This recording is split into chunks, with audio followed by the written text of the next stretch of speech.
20 րոպե ընդմիջում նիստը դեռ չսկսված, օրինաց երկիր խմբակցությունը պահանջեց անձնական տվյալների պաշտպանությանը վերաբերող օրինագծի քվեարկությունից առաջ։ Խմբակցության ղեկավարը հայտարարեց, թե 3 քննարկված այդ օրինագծում խնդրահարույց դրույթներ կան։ Ֆիզիկական անձանց կողմից մարդու մասին տվյալներ հավաքելը, օրինակ օտար երկրներին տալու մարդու անձնական տվյալները,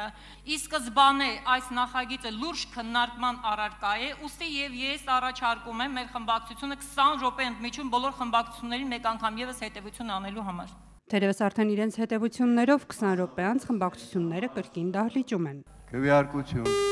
Կողմ 61 դեմ 2 ձեռնպահ 1 որոշումը չի ընդունվել։ Վարչական իրավախախտումներին վերաբերող օրինագիծն էլ չանցավ 57 կողմ 1 դեմ 1 ձեռնպահ հարաբերակցությամբ։ Քվեարկություններին հաջորդեցին քննարկումները։ Միացյալ Նահանգների պետքարտուղարության զեկույցով Հայաստանն ըստ փոխոստիկանապետի մի քանի տարի առաջ թրաֆիկինգի դեմ պայքարի առումով աֆրիկյան երկրների հետ 3-րդ ամենավատ խմբում էր գտնվում։ Այժմ պատկերը կտրուկ է փոխվել։ Դրական իմաստով գերազանցում ենք նույնիսկ Շվեյցարիային։ Նույնիսկ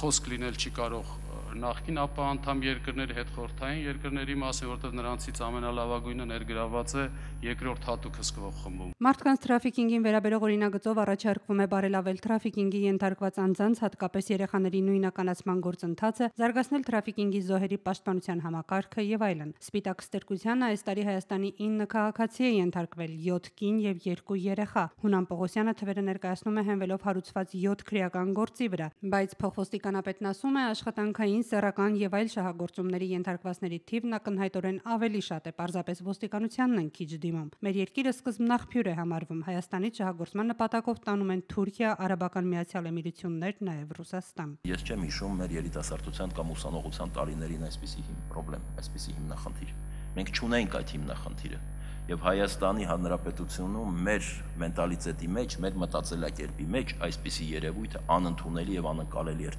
Ցավոք մենք այսօր հայտնվել ենք մի իրավիճակում, երբ դառել ենք աղբյուր երկիր։ Օրակարգային 26 հարցի արտահերթ քննարկումն այսօր խորհրդարանն ավարտեց, քվեարկությունները կսպասեն առաջիկա քառօրյային։ Մինչ այդ ազգային ժողովում համատեղ ասուլիս էր, լրագրողների հետ հանդիպեցին Կիպրոսի ներկայացուցիչների պալատի ու Հայաստանի ազգային ժողովի նախագահները։ Երկու երկրի փոխգործակցությունից խոսելուց հետո Յանակի Սոմիրուն պատասխանելով հայոց ցեղասպանությանը վերաբերող կիպրոսցի լրագրողի հարցին, շեշտեց, որ Եղեռնի 100-ամյա տարելիցին իր երկրի պատվիրակությունն էլ կմասնակցի։ Հայոց ցեղասպանության 100-ամյա տարելիցին ընթառաջ մի շարք միջոցառումներ ենք նախատեսել նաև Կիպրոսում, հարգանքի տուրք մատուցելու Եղեռնի զոհերի հիշատակին։ Ներկայացուցիչների պալատի հայազգի մեր գործընկերը պարոն Մահտեսյանը ձեռնարկել է հատուկ դրոշմանիշ հրապարակելու այդ կապակցությամբ։ Ադրբեջանական վերջին ագրեսիայի մասին խոսելով Յանակի Սոմիրուն ասաց. «Դատապարտում եմ այդ բռնությունը։ Մենք սատարում ենք Հայաստանի ազգային ժողովին եւ կառավարությանը։ Լեռնային Ղարաբաղի հարցը պետք է լուծվի խաղաղ ճանապարհով։ ԵԱՀԿ Մինսկի խմբի շրջանակներում»։